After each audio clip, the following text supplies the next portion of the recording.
ሰላም እግዚአብሔር ይብዛላችሁ በያላችሁበት ውድ ነው መርከብ ሚዲያ ቤተሰቦች እንደምን አላችሁ እንደምን ቆያችሁ እግዚአብሔር አምላክ በድጋሚ ስላገናኘን ስሙ ይክበር ይመስገን። በዛሬው በነው መርከብ ሚዲያ ቆይታችን እንግዲህ እንደዚሁ አስደናቂ የምንላቸው ብንሰማቸው የሚላቸው እንደዚሁ መልእክቶች አሉ። የእነንዳቸውን በቅደም ተከተል ለማየት እንሞክራለን። ወደ መጀመሪያው መልእክት እንለፍ። በዘመናችን የሆነ ታሪክ ነው የምነግራችሁ። ይህቺ ልጅ ከኛው ጋር አብራ ዩኒቨርሲቲ የተማረች እህታችን ነች። እንደኛው ግን ጥቂት የሰንበት ትምህርት ቤትን ፍሬ ቀምሳለች። በጣም በትልቅ ውጤት ነው የተመረቀችው። ስራ እንደምታገኝ እርግጠኛ ስለነበረች እናት አባቷን ከገጠር ይዛ መጣች። እዚህ እነሱን ጥዬ መምጣት አልችልም አዲስ አበባ ኖራለሁ ብላ ከገጠር ይዛ መጣለች። ስራ ቢፈለግ የለም። 1 አመት ከ8 ወር ስራ ሲፈለግ አላገኘችም። ኋላ እፈልግሃለሁ ብላን እኔና አንድ ጓደኛዬ ስናወራ እንግዲህ 1 አመት ከ8 ወር ገመናዬን ደብቄ እናት አባቴን በቀንም 1 ቀን እየመገብኩ አኑሬያለሁ። የቤት ኪራይ መከራ ነው፣ ብዙ ነገር ጭንቅ ነው። እባካችሁ ጥቂት ገንዘብ አበድሩኝና ወደ አረብ ሀገር ተሰደዳለሁ አለች። ታይ ብንላት እምቢ አለች። ጥቂት ገንዘብ አዋጣንላት። ለሽልማት የተሰጣትን የአንገት ሐብል የእጇን ሁሉ ሸጣ ጉዞ ወደ አረብ ሀገር ትሄዳለች። 3 ወር እንኳን መስራት አልቻለችም። እግሮቿ ማበጥ ጀመሩ። ማበጥ ሲባል ዝም ብሎ ማበጥ አይደለም። በኢሞ ፎቶ ልካ ስናየው አንድ እግሯ በራሱ 3 ሰው ያነሳው መምጠቱ። ሆስፒታል ስትመላለስ ቆይታለች። ዶክተሩ የመጨረሻ ያለውን ሪዛልት ሲሰጥ ሰውነትሽን ካንሰር የሚባል በሽታ ተቆጣጥሮታል አለ። ከቻልሽ የእኛን እስልምና ተቀበይ ሻአዳ ያዢ ከኛ ጋር፣ ካልሆነ ግን ወደ ሀገርሽ ሂጂ። የማያምን ሰው በሀገራችን የመቀር ልማድ የለንም አሏት። እነሱ ተማምኖ ሞት አውጀውላታል። ዶክተሩ 2 ቀን ቀርቶሻል ብሏታል። እዚህ ደውላ እናትየው ጋር ስትነጋገር እናቴ ሆይ እኔ ባለሁበት ቦታ አክሱምም እያለሁ እዛም ገጠር እያለን ሲጨንቀኝ ስታመም ጸበል ቦታ ነበር መሄድ። አሁን ግን ባለሁበት ጸበል የለም።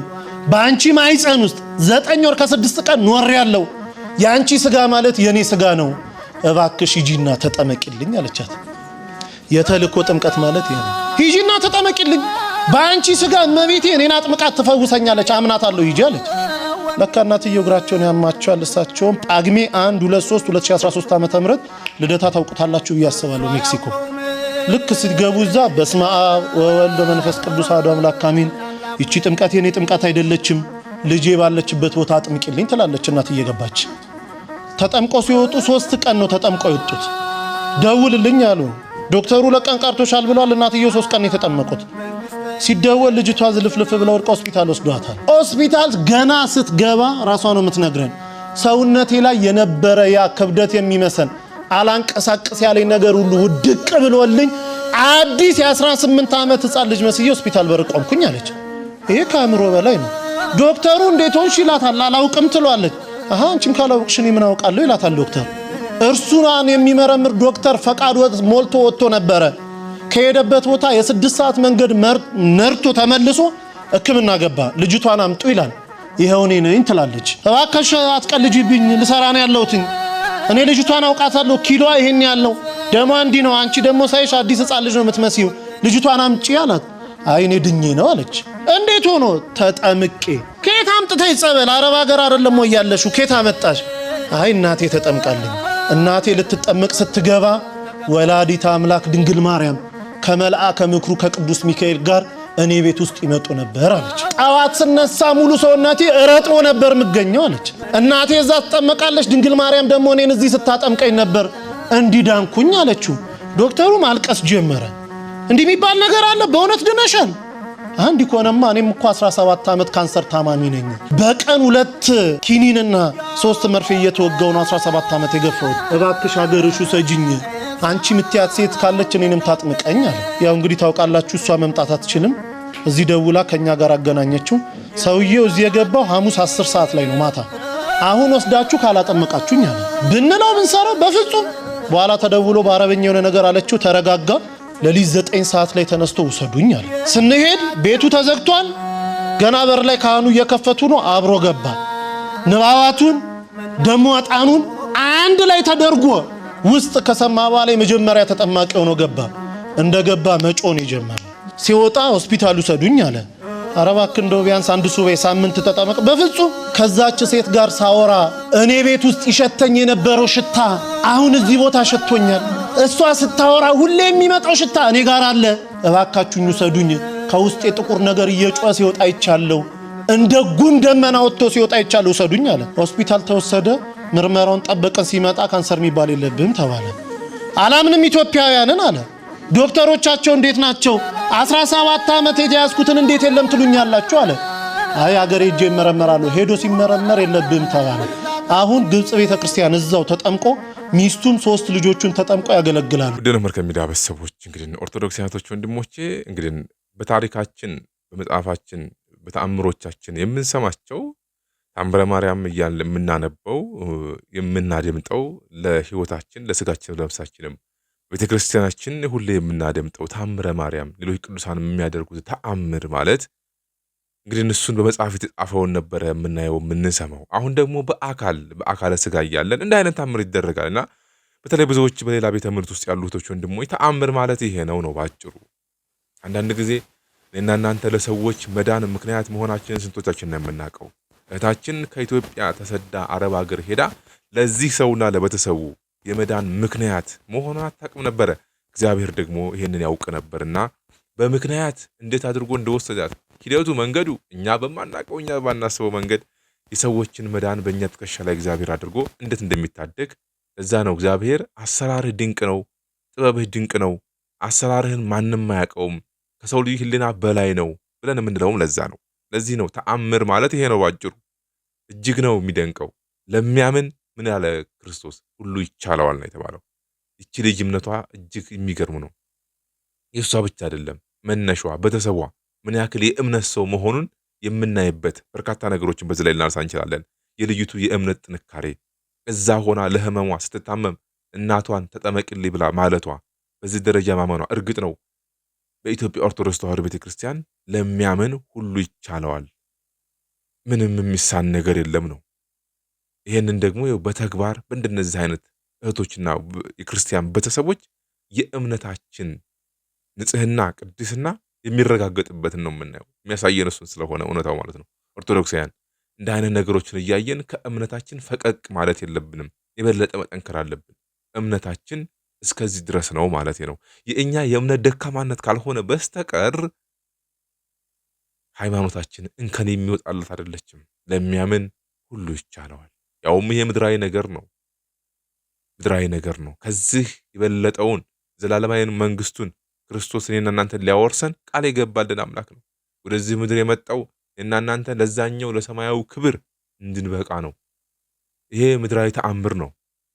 ከካንሰር መዳን፣ ከኤችአይቪ መዳን፣ ከተለያየ ደዌ መዳን፣ ከተለያየ ጭንቀት መገላገል ይሄ ምድራዊ ነው። እዚህ ምድር ነው፣ ከሰማይ በታች የሚቀር ነው።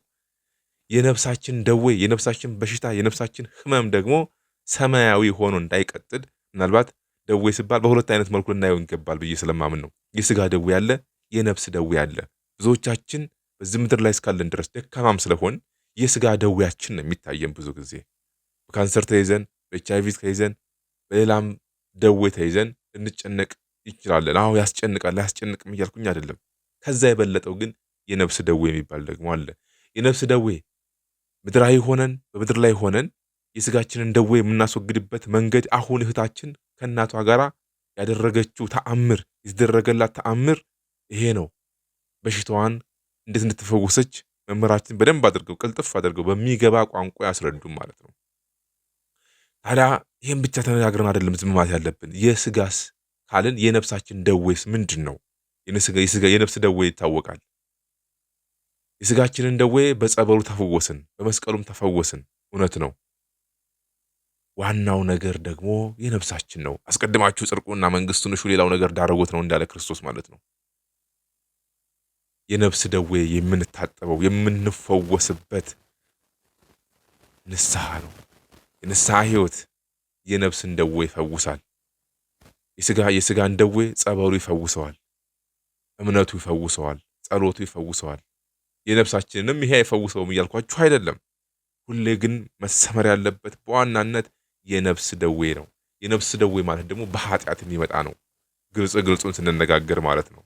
ስለዚህ በእውነት እግዚአብሔር ይችን እምነት የሰጠን በዚች እምነት ላይ የሚያኖረን ፍጻሜያችንን የሚያሳምርልን ነው። ሌላ ምንም የምንለው ነገር የለም። እጅግ የሚደንቅ መሆኑን ከዚህ በላይ ማረጋገጫ የለም ነው። ተአምር ይሄ ነው ባጭሩ። ተአምር ምንድን ነው ለምትሉ ሰዎች ተአምር ማለት ይሄ ነው። ገድል ማለት ይሄ ነው። በቃ ይሄ ነው። በህልምን በክርስትናችን በሃይማኖታችን እሷ እዛ ሆና እዚህ እናቷ ጸበል ተጸብላላት እንድትድን ማድረግ። ይሄ ከህሊና በላይ ስንቶቻችንን በዚህ እምነት ውስጥ ሆነን ይሄንን ማድረግ የምንችለው? እውነት ነው። አንዱ ለአንዱ ይጸልያል፣ አንዱ ለአንዱ ይለምናል፣ አንዱ ለአንዱ ይማልዳል። ይሄ በጣም ድንቅ ነው። ይሄ የሚያመላክተው እግዚአብሔር አሁንም እንዳልተሆነ እንዳረሳን ነው እውነት ለመናገር።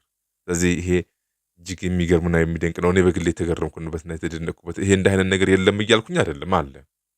ግን ደግሞ በተግባር እናንተ በህይወተ ሥጋ እያለን እንደ አይነት ታምር ሲደረግ እግዚአብሔር በዚህ ዘመንም እንኳን በዚህ ክፉ ዘመን ምን ያክል እንዳረሳንና እንዳልተሆን አልተዋችሁም እንዳለን እግዚአብሔር እስከ ዓለም ፍጻሜ እኔ ከእናንተ ጋር ነኝ እንዳለው እግዚአብሔር ከዚህ በላይ ማረጋገጫ የለም። እንደ በደላችን እንደ ኃጢአታችን እግዚአብሔር ተወን፣ እግዚአብሔር ረሳን ብለን የምንለው ነገር ብዙ ሊኖር ይችላል። ግን ደግሞ ይሄ አንዱ ማረጋገጫ ነው ማለት ነው። ከዚህ በመቀጠል ውድ ነው መርከብ ሚዲያ ውስጥ የማስቀምጥላችሁ ደግሞ አባታችን ወይም መምህራችን ዘማሪ እንግዳ ወርቅ ያስተላለፉት መልእክት አለ። እጅግ የሚገርም። ይሄ ደግሞ ምናልባትም ከዚህ ከአጋንንት ጋራ አንድ ሰው ለ40 ዓመት ከአጋንንት ጋራ ውል ተፈራርሞ ቤተክርስቲያን እንዳይገባ አድርጎት አጋንንት ሲጫወትበት የነበረውን ነገር ግን በዛ ውል ምክንያት ገንዘብ፣ ሀብት፣ ንብረት እንዴት እንዳፈራ የሚያሳይ ለብዙዎቻችን ትምህርት ይሆናል በሚል ነው ይሄን ነገር ያነሳሁላችሁ።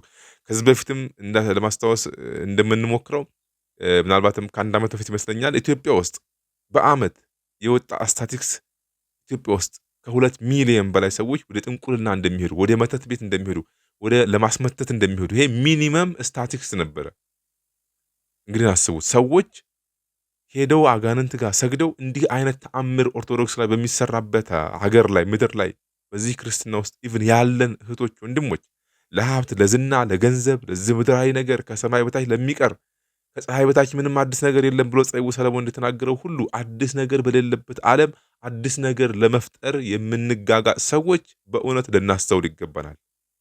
ይሄ ተአምር ይሄ አይሆን ቀደም ብሎ የሰማነው ተአምር በእውነት ከዚህ በላይ አስተማሪ ነገር የለም ነው። ጤናችን፣ ገንዘባችን፣ ንብረታችን፣ ማንነታችን ሁሉ መሰረት ሊሆን የሚገባው ጠንቋይ መተት ላይ አይደለም፣ እግዚአብሔር ላይ እምነታችን ላይ ነው። ኦርቶዶክስ ላይ ንጽሕት ኦርቶዶክስ ላይ ነው መሆን ያለበት ነው። ይሄን ታሳቢ ያደረገ ህይወት እንዲኖረን ነው። ከዚህ በመቀጠል መምህራችን በአንድ ወቅት ላይ በ90ዎቹ አካባቢ በሚል ነው እሳቸው ሐሳቡን የሚጀምሩት። በደንብ አድምጡት። እጅግ አጋንንት ክፋት ቤተ መቅደስ ድረስ አስገብቶ ሰይጣን እንዴት አድርጎ ቃል እንዳስገባው እጅግ የሚገርም የማትጠብቁት የሚመስል ታሪክ ማለት ነው። ከዳቢሎስ ጋር ተፈራርሞ ከሉሲፈር ጋር ተፈራርሞ እንዲህ የሚያደርጉ ሰዎች አሉ። ዛሬም በነገራችን ላይ ልጆቻቸውን ሳይቀር ለአጋንንት ግብር አሳልፈው የሚሰው ሰዎች አሉ ዛሬም በምድራችን ላይ። እንደዚህ አይነት ነገር ልንማር ይገባናል። አይጠቅመንም፣ አይረባንም። ስለዚህ እሱን እንድታደምጡት ነው የምጋብዛችሁ። እኔ ከወዲሁ ግን እሰናበታችኋለሁ። በድጋሚ በሌላ ሀሳብ በሌላ ርዕሰ ጉዳይ ተመልሰን እስከምንገናኝ መልካም ቆይታ እንዲሆንላችሁ እመኛለሁኝ። ይቆየን። በ80ዎቹ መጨረሻ አካባቢ የገጠመኝን ነገር ላካፍላችሁ ምዕመናን፣ ትምህርት ይሆናቸዋል። የዛን ጊዜ ከአዲስ አበባ ተነስቼ ወደ ገዳም ነው የሚሄደው። የሚሄድበት ገዳም ደግሞ ደብረ አሮን ይባላል። ከአዲስ አበባ ተነስተን ደሴ፣ ከደሴ ወልዲያን አቋርጠን ገረገራን አቋርጠን ንፋስ መውጫ ከተማ ነው መኪናው የሚወስደን እና ከአዲስ አበባ ተነስቶ ደሴ ለመድረስ የዛን ጊዜ መኪና በጣም ችግር ስለሆነ መንገዱም የሰለጠነ ስላልነበረ መኪናውም እንደዛው ስለሆነ ከአዲስ አበባ ተነስተን ደሴ የምንደርሰው ከ2 ሰዓት ከምሽቱ 2 ሰዓት ተኩል 3 ሰዓት ነው እና ለሱባኤ አብይ ጾምን እዛ ለመክረም ወደ ደብረ አሮን ተነስቼ ከአዲስ አበባ ወደ ደሴ ሄድኩ። ደሴ 2 ተኩል አካባቢ መኪናው ገባ። ያው ማደሪያውም ችግር ነው በዛ ዘመን።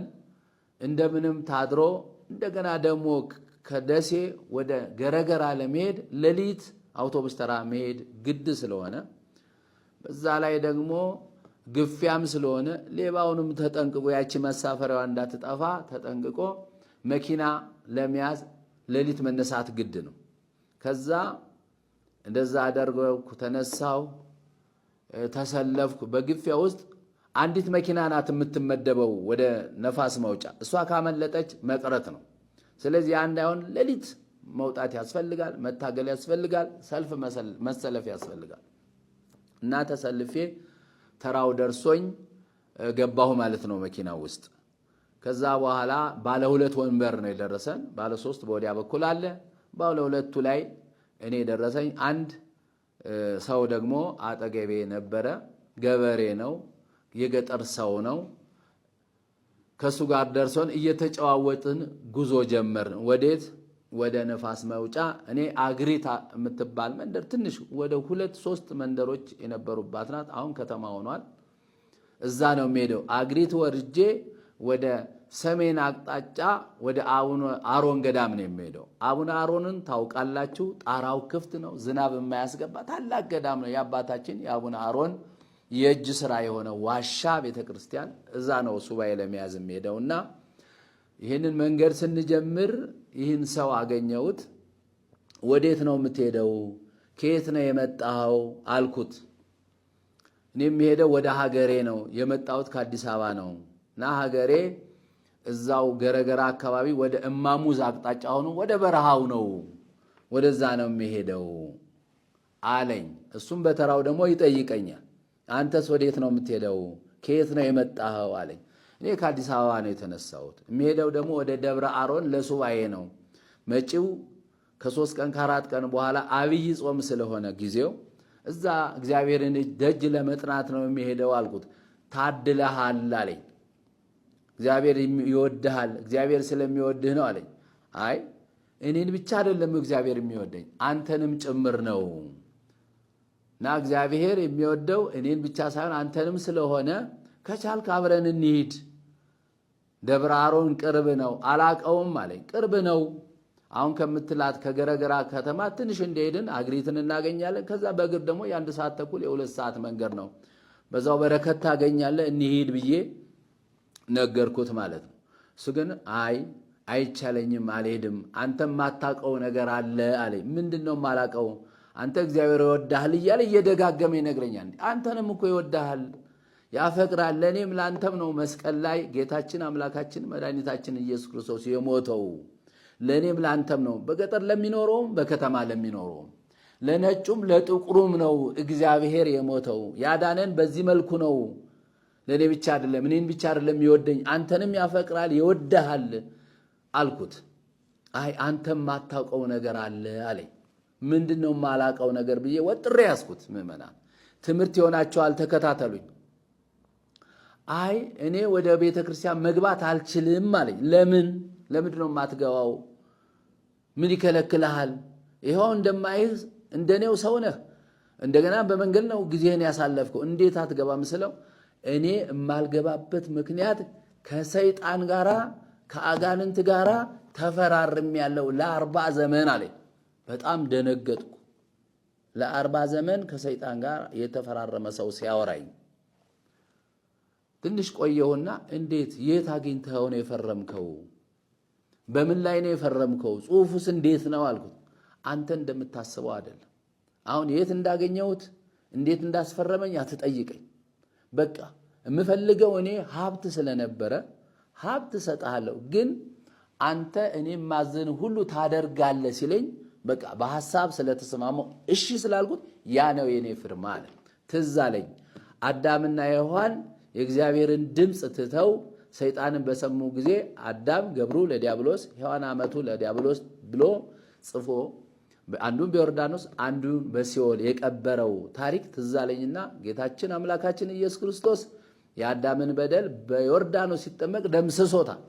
እንደገና ደግሞ በአካለ ነፍስ ወደ ሲኦል ወርዶ ያንንም አዳም ገብሩ ለዲያብሎስ የሚለውን ጽሑፍ አጥፍቶ ነፃ አውጥቶናል። ታዲያ አንተም እንደዚሁ ነው ከሰይጣን ጋር የተፈራረምከው አልኩት። አዎ እስክሪብቶ ቀርቦ አይደለም የተፈራረምነው። በቃ ይሄንን እሰጥሃለሁ፣ ሀብት አጎናጽፋለሁ፣ በምድር ላይ አንተ ተጠሪ ሀብት ያለ ሰው ትሆናለህ፣ ግን ሐሳብህን የኔን ሐሳብ ትፈጽማለህ ሲለኝ አዎ እሺ ብዬ ስለተቀበልኩት ያ በሐሳብ መስማማቴ የኔ ፊርማ ማለት ያ ነው። እንዴት ነው ሲተርክልኝ አልኩት። የት አገኘኸው አትበለኝ፣ ግን እማዝህን ሁሉ ትፈጽማለህ አለኝ። አዎ እሺ ብዬ ተስማማው። ከዚህ በኋላ መውጣ ይሄ ነው የኔ ፊርማ። ለ40 ዘመን በዚህ ቃል ከሱ ጋር ተስማማን ማለት ነው። በጣም የሚያሳዝን ነው። ሰው እግዚአብሔርን ትቶ ከሰይጣን ጋር ሲስማማ ምእመናን ሀብት እናገኛለን ብላችሁ ገንዘብ እናገኛለን ብላችሁ ባለመኪና ባለፎቅ እንሆናለን ብላችሁ እግዚአብሔር መጣላት ምን ያህል እንደሚከብድ ወደፊት የዚህን ሰውዬ ታሪክ ስትሰሙ ታውቁታላችሁ። ይሄ ሰውዬ ሀብት ለማግኘት ባለ ገንዘብ ለመባል በሀገሩ ላይ ወፍጮ ለመትከል ነው እግዚአብሔርን የተወ። ስለዚህ ምን አለው ሰይጣን? መጀመሪያ ወደ ቤተ ክርስቲያን ትገባለህ። ከገባህ በኋላ ማኅተምህን ትበጥሳለህ ቤተ መቅደስ ገብተህ። ከዛ ደግሞ ወይ የእጅ መስቀል ወይ የማጠኛ መስቀል ወይ የመጾር መስቀሉን ታወጣና በእግርህ ትረግጠዋለህ። ሶስተኛ ደግሞ ቤተ ክርስቲያን ውስጥ የማይገባ ነገር ታደርጋለህ አለኝ። አሁን ቃሉ ለቤተ ክርስቲያን ስለማይነገር ጸያፍ ስለሆነ ነው የማላነሳው። ሶስተኛውን ነገር መስቀል ትረግጣለህ ብሎታል። ማኅተምህን ትበጥሳለህ ብሎታል። ሶስተኛው ነገር ደግሞ ጸያፍ ነገር በቃ የሆነ ኃጢአት ትሰራለህ አለው። ለቤተ ክርስቲያን ስለማይገባ ነው። ንጽሕት ስለሆነች ቤተ ክርስቲያን በጌታችን በኢየሱስ ክርስቶስ ደም የተመሰረተች ስለሆነ ያ ቃል ለቤተ ክርስቲያን የማይስማማ ስለሆነ በቃ ክፉ ነገር ታደርጋለህ አለው። እሺ ተስማማ። ይሰው እምቢ እንዳይል መጀመሪያ እሺ ብሏል። እንዴት አድርጌ እገባለሁ ወደ ቤተ መቅደስ ይለዋል። እኔ ያሳያለሁ ይላል። በእኩለ ሌሊት ወስዶ ማን እንደከፈተው ሳያውቅ ሰውየው ወደ ቤተ መቅደስ ይገባል። ልክ ቤተ መቅደሱ ጋር ውስጥ መሃል ሲደርስ መቅደሱ ውስጥ ገብቶ መጀመሪያ ማኅተሜን በጠስኩ አለ። ከዛ ደግሞ ከመንበሩ ላይ አንስቼ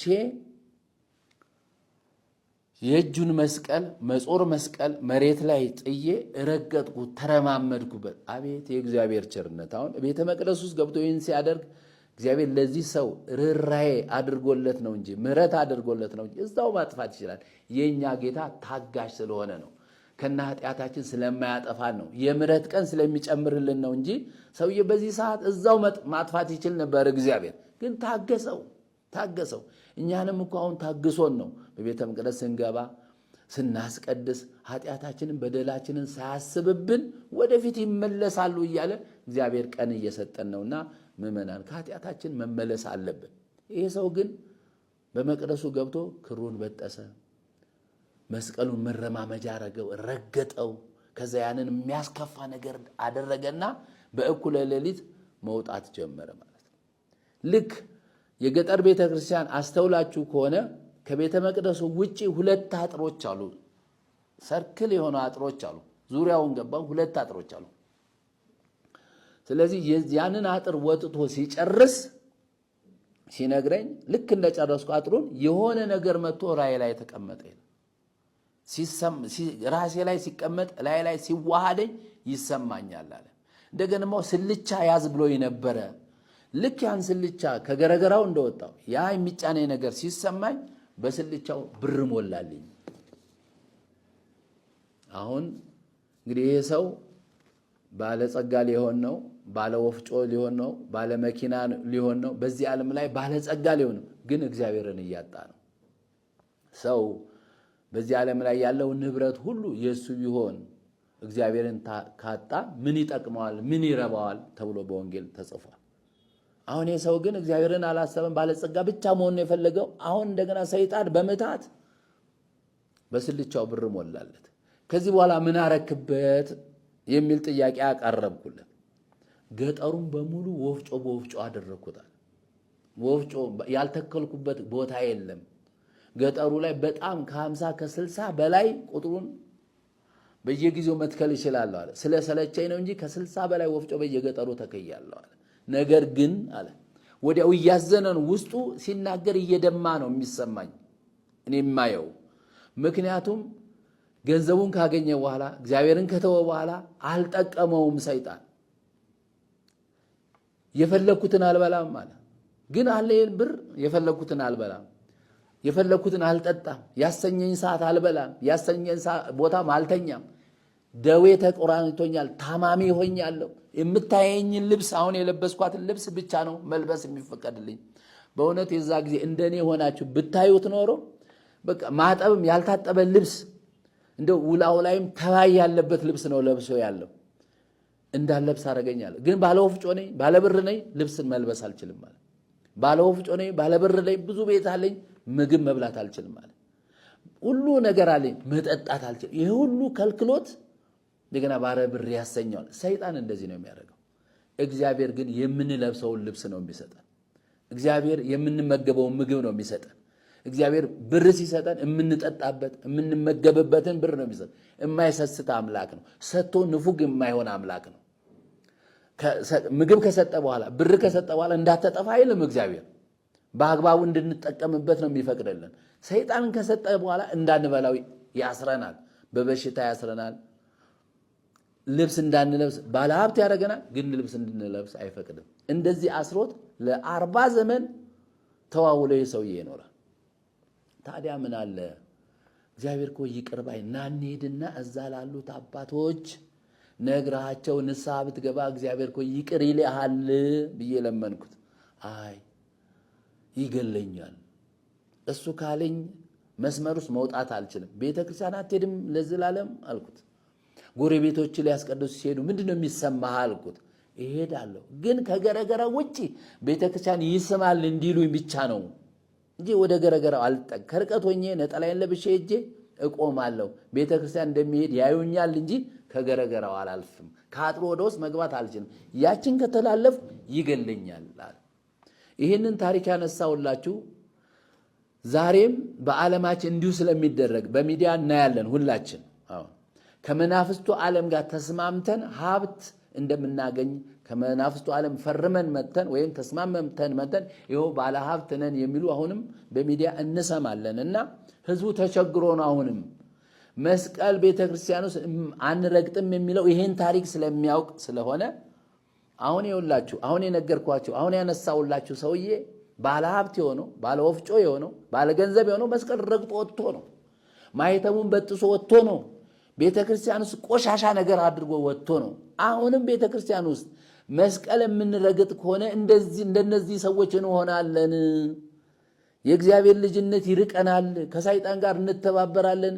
የመናፍስቱ ዓለም ተገዢዎች እንሆናለን ብሎ ህዝቡ ፈርቶ ነው። እውነት ነው፣ ያስፈራል። ከእግዚአብሔር ጉያ መውጣት አንፈልግም። መስቀል መርገጥ አንፈልግም። ከእግዚአብሔር ልጅነት መለየት አንፈልግም። ስለዚህ አባቶቻችን አሁን በቤተ ክርስቲያኗ በቅድስት ሥላሴ ያለውን ነገር እናንተ ወጥታችሁ ካላስረዳችሁት ምዕመኑ ረፍት አያገኝም።